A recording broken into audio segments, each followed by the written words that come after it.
Hello students, Gayatri विद्या मंदिर के YouTube channel में लेसन 2 के अंतर्गत आपका स्वागत है।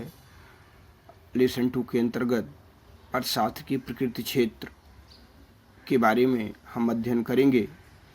उपभोग, उत्पादन, विनिमय, वितरण, राजस्व तथा अर्थशास्त्र कला है अथवा विज्ञान है या अर्थशास्त्र कला एवं विज्ञान दोनों है, इसका अध्ययन करेंगे। Hello students, welcome you all.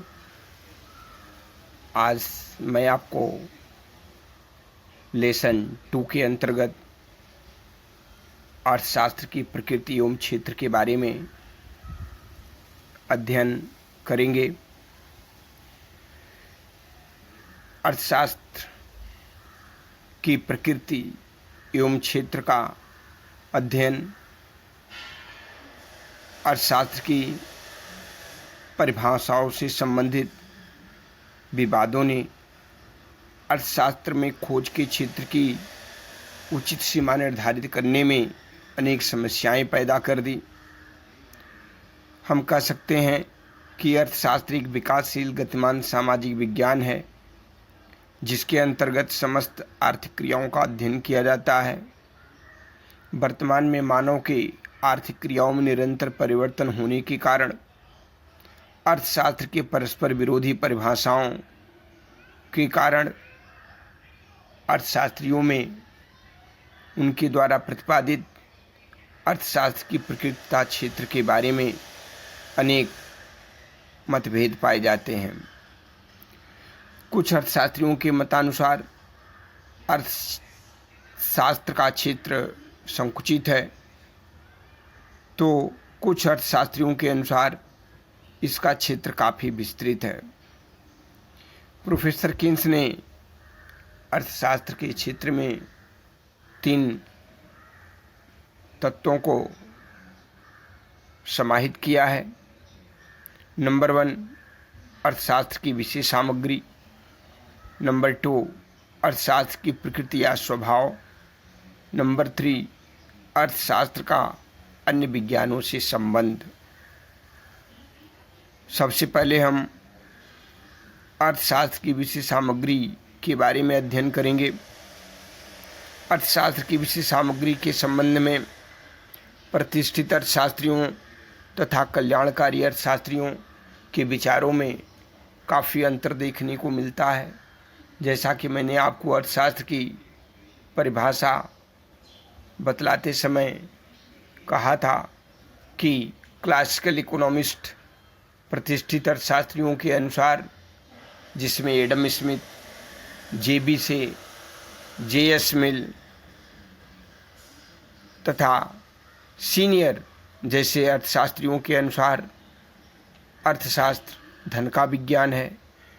उन्होंने धन पर आवश्यकता से अधिक जोर दिया। उनके अनुसार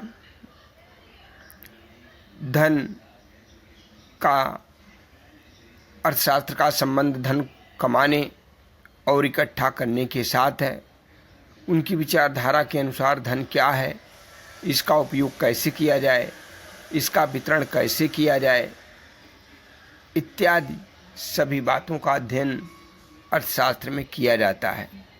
लेकिन कल्याणकारी अर्थशास्त्रियों के मतानुसार, जिसमें विशेष करके प्रोफेसर मार्शल, फीगू आदि अर्थशास्त्रियों ने धन की अपेक्षा मानव कल्याण को अर्थशास्त्र की विषय वस्तु मान करके उस पर अपना विचार प्रकट किया। उनके अनुसार धन व्यक्ति के लिए है, न कि व्यक्ति धन के लिए है। मार्शल ने भौतिक कल्याण से संबंधित केवल आर्थिक क्रियाओं को ही विषय वस्तु माना। रॉबिन्स ने दुर्लभता सीमितता पर आधारित अपनी परिभाषा में अर्थशास्त्र के क्षेत्र को काफ़ी विस्तृत कर दिया। उनके अनुसार मानवीय आवश्यकताएं असीमित होती हैं तथा हमारे पास सीमित साधन होते हैं, उनके बीच आर्थिक चुनाव के पहलू को अर्थशास्त्र की विशेष सामग्री में उन्होंने सम्मिलित किया। उन्होंने अर्थशास्त्र को एक मानवीय विज्ञान माना। इस प्रकार से आर्थिक क्रियाओं के निरंतर विभाजन से अर्थशास्त्र की विशेष सामग्री काफ़ी विस्तृत हो गई है। हम इसे 5 भागों में बांट सकते हैं। नंबर 1 उपभोग, नंबर 2 उत्पादन, नंबर 3 विनिमय, नंबर 4 वितरण, नंबर 5 राजस्व। उपभोग से तात्पर्य उपभोग वह आर्थिक क्रिया है जिसका संबंध व्यक्तिगत तथा सामूहिक आवश्यकताओं से प्रत्यक्ष संतुष्टि के लिए वस्तुओं एवं सेवाओं की उपयोगिता के उपभोग से है। चाहे व्यक्ति व्यक्तिगत उपभोग करे अथवा सामूहिक रूप से जो उसे विभिन्न प्रकार की वस्तुएं एवं सेवाओं की आवश्यकता है उसका उपभोग करे। इन समस्त वस्तुओं के उपभोग से संबंधित है, जिसे अर्थशास्त्र में उपभोग को आदि एवं अंत दोनों ही कहा जाता है। उत्पादन, विनिमय, वितरण आदि सभी आर्थिक क्रियाएं उपभोग के लिए ही की जाती हैं। उपभोग से व्यक्ति की आवश्यकताओं की संतुष्टि होती है। नंबर 2 उत्पादन, प्रोडक्शन। उत्पादन का संबंध वस्तुओं एवं सेवाओं की उपयोगिता के मूल्य में वृद्धि करना, सृजन करना अथवा निर्माण करना से संबंधित है। जैसे हम कह सकते हैं कि ब्रेड बनाने की क्रिया उत्पादन है। उत्पादन के मुख्य साधन भूमि, पूंजी, श्रम, संगठन व उद्यमी हैं। इनके सहयोग से ही किसी वस्तु एवं सेवा का उत्पादन संभव है। एक्सचेंज, विनिमय। विनिमय क्रिया का संबंध किसी वस्तु के या साधन के क्रय विक्रय से है। वस्तुओं को खरीदने तथा बेचने से संबंधित है। उत्पादित वस्तुओं के उपभोग तथा आवश्यकताओं की पूर्ति के लिए विनिमय की आवश्यकता होती है। वस्तु विनिमय प्रणाली में दोषों के कारण मुद्रा के आविष्कार ने विनिमय का कार्य सरल बना दिया। वस्तुओं एवं सेवाओं, प्राचीन काल में वस्तुओं एवं सेवाओं के विनिमय में विभिन्न प्रकार की समस्याएं उत्पन्न हो जाती थी, जैसे वस्तुओं के विभाजन की असुविधा। इस प्रकार से सभी वस्तुओं एवं साधनों का क्रय विक्रय मुद्रा में किया जाता है। कीमत निर्धारण का सिद्धांत मुद्रा पर ही आधारित है। नंबर 4 वितरण। विभिन्न साधनों के सामूहिक प्रयासों का परिणाम उत्पादन होता है। उत्पादन में से प्रत्येक उत्पत्ति के साधन के पारिश्रमिक का निर्धारण करना अति आवश्यक है। जैसे हम कह सकते हैं कि राष्ट्रीय आय क्या है, इसकी गणना कैसे की जाए। भूमि के बदले में लगान, श्रम के बदले में मजदूरी, पूंजी के बदले में ब्याज, उद्यमी को लाभ, इस प्रकार से इसका निर्धारण किया जाता है।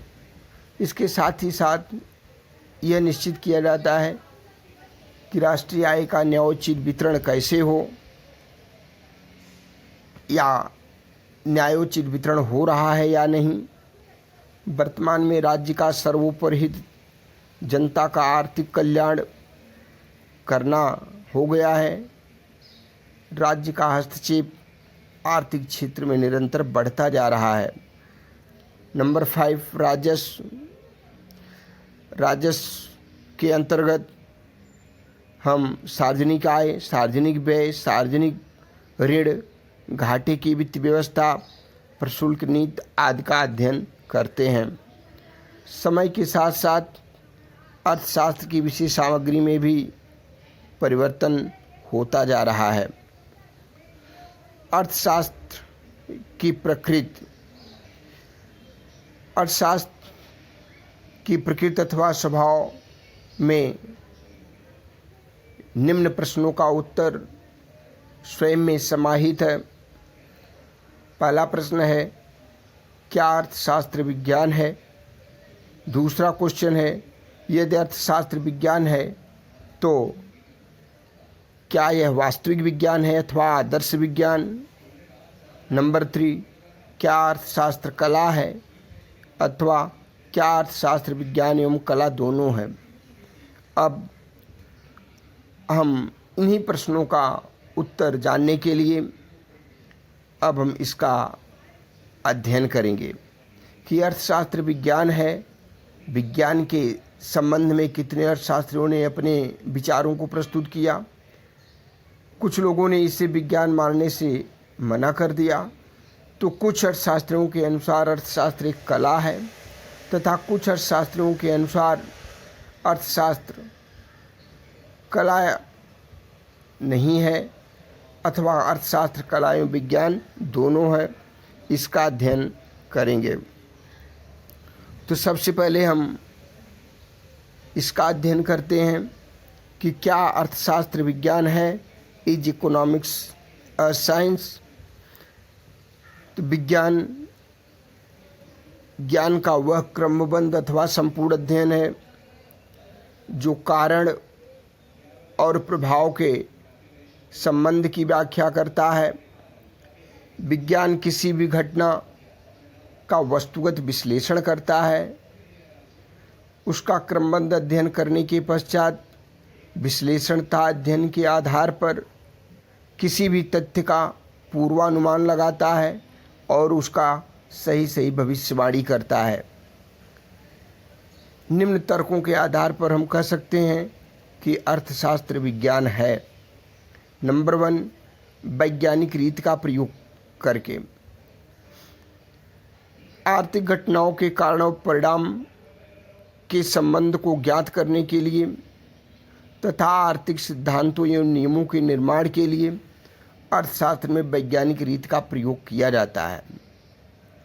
कोई भी आर्थिक घटनाएं घटित होती हैं, क्यों घटित होती हैं, उसके क्या परिणाम निकलते हैं, इनके बीच के संबंध के बारे में जो हम डिसीजन लेते हैं, आर्थिक सिद्धांतों और नियमों के निर्माण के लिए जिस वैज्ञानिक रीति का प्रयोग किया जाता है, व्यक्तियों अथवा समूहों के व्यवहार के संबंध में जानकारी प्राप्त किया जाता है, परिकल्पनाएं बनाई जाती हैं, उनकी जांच की जाती है, आर्थिक नियमों की रचना की जाती है। इसलिए अर्थशास्त्र में वैज्ञानिक रीति का प्रयोग होता है। नंबर 2, व्याख्या करने की शक्ति, पावर टू एक्सप्लेन। इस प्रकार से हम कह सकते हैं कि सामान्य नियमों का सही निर्माण करके अर्थशास्त्र एक सही अथवा उचित मात्रा में आर्थिक घटनाओं की व्याख्या करने की शक्ति रखता है। नंबर 3, भविष्यवाणी करना, पावर ऑफ प्रेडिक्शन। जैसा कि हम जानते हैं कि अर्थशास्त्र में व्याख्या करने की शक्ति है। अर्थशास्त्र में आर्थिक घटनाओं की भविष्यवाणी करने की भी शक्ति होती है। वर्तमान समय में गणितीय एवं सांख्यिकी रीतियों का प्रयोग करके आधुनिक कंप्यूटर के प्रयोग तथा अर्थनीति के अत्यधिक विकास से अर्थशास्त्र के विषय की भविष्यवाणी करने की शक्ति अधिक से अधिक बढ़ गई है। नंबर 4, क्रमबद्ध अध्ययन, सिस्टमैटिक स्टडी। अर्थशास्त्र में केवल एक ही विषय अर्थात धन से संबंधित परस्पर निर्भर क्रियाओं जैसे भोग, उत्पादन, विनिमय, वितरण आदि का क्रमबद्ध तरीके से अध्ययन किया जाता है। नियमों, नंबर 5, नियमों की सत्यता, वैलिडिटीज ऑफ लॉज। प्रत्येक विज्ञान में नियमों की सत्यता की जांच होती है। अर्थशास्त्र के नियम भी मानवीय प्रकृति पर आधारित होते हैं, जो संसार के सभी देशों के निवासियों पर समान रूप से लागू होते हैं। नंबर 6, कारण व परिणाम का संबंध। अर्थशास्त्र के कई नियम जैसे उपभोग ह्रास नियम, समसीमांत उपयोग नियम, मांग का नियम ऐसे नियम हैं जो कारण और परिणामों के बीच संबंध को स्पष्ट करते हैं। इस आधार पर हम कह सकते हैं कि अर्थशास्त्र एक विज्ञान है। अर्थशास्त्र के विज्ञान होने के विपक्ष में तर्क कुछ ऐसे अर्थशास्त्री हैं जिनके अनुसार अर्थशास्त्र एक विज्ञान नहीं है। इसके विपक्ष में निम्न तर्क प्रस्तुत किए जा सकते हैं। नंबर 1, एकरूपता का अभाव। किसी विशेष घटना के संबंध में एक अर्थशास्त्र में एकरूपता या समानता नहीं पाई जाती। किसी विशेष घटना का संबंध किसी एक माध्यम द्वारा नहीं किया जाता। दी गई घटनाओं का अध्ययन विभिन्न अर्थशास्त्री विभिन्न माध्यमों से करते हैं। इसलिए हम कह सकते हैं कि अर्थशास्त्र में घटने वाली घटनाएं एक समान नहीं होती, बल्कि वे भिन्न भिन्न होती हैं। नंबर 2, मत विभेद। ये भी कहा जाता है कि अर्थशास्त्र में अर्थशास्त्रियों के विचारों में काफ़ी मतभेद देखने को मिलता है। मत विभेद की स्थिति में विद्वान अर्थशास्त्र को विज्ञान नहीं मानते। नंबर 3, वस्तुपरक। अर्थशास्त्र प्राकृतिक विज्ञान के नियमों की तरह वस्तुपरक नहीं हो सकता, क्योंकि अर्थशास्त्र के अंतर्गत उसका अध्ययन विषय वस्तु मनुष्य है। अर्थशास्त्र मनुष्यों से जुड़ी आर्थिक क्रियाओं का अध्ययन करता है, न कि निर्जीव वस्तुओं का। अर्थशास्त्री भी एक मनुष्य होता है, अतः उसके दृष्टिकोण तथा मत उसके विश्लेषणों और खोजों को प्रभावित करते हैं। अतः हम कह सकते हैं कि अर्थशास्त्र वस्तुपरक विज्ञान नहीं है।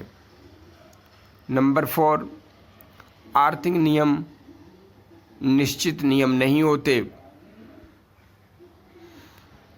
हम जैसा कि जानते हैं कि प्राकृतिक विज्ञानों के नियम सामान्यतः पूर्ण रूप से एक निश्चित नियम होते हैं, जैसे गुरुत्वाकर्षण का नियम, परंतु अर्थशास्त्र के नियम पूर्ण रूप से निश्चित नहीं होते। उसके सिद्धांत एवं नियम फिजिक्स, केमिस्ट्री के सत्यता के अनुसार खरे नहीं उतरते। इस प्रकार से हम कह सकते हैं कि कुछ अर्थशास्त्री अर्थशास्त्र को विज्ञान मानते हैं, तो कुछ अर्थशास्त्री अर्थशास्त्र को विज्ञान नहीं मानते। दूसरा प्रश्न ये आता है कि अर्थशास्त्र वास्तविक विज्ञान है अथवा आदर्शात्मक विज्ञान। इसका अध्ययन हम विभिन्न अर्थशास्त्रियों द्वारा बतलाए गए परिभाषाओं के आधार पर निश्चित कर सकते हैं कि अर्थशास्त्र की विशेष सामग्री एवं क्षेत्र में समय समय पर परिवर्तन हुआ है, क्योंकि आर्थिक नियमों में बदलाव होने से किसी भी विषय की सामग्री निरंतर बदलती रहती है, जिसके अनुसार अर्थशास्त्रियों के विचारों में भी परिवर्तन होता रहता है। तो कुछ अर्थशास्त्री अर्थशास्त्र को वास्तविक विज्ञान मानते हैं, तो कुछ उसे आदर्श विज्ञान मानते हैं, तो कुछ अर्थशास्त्री उसे दोनों ही स्थितियों को स्वीकार करते हैं।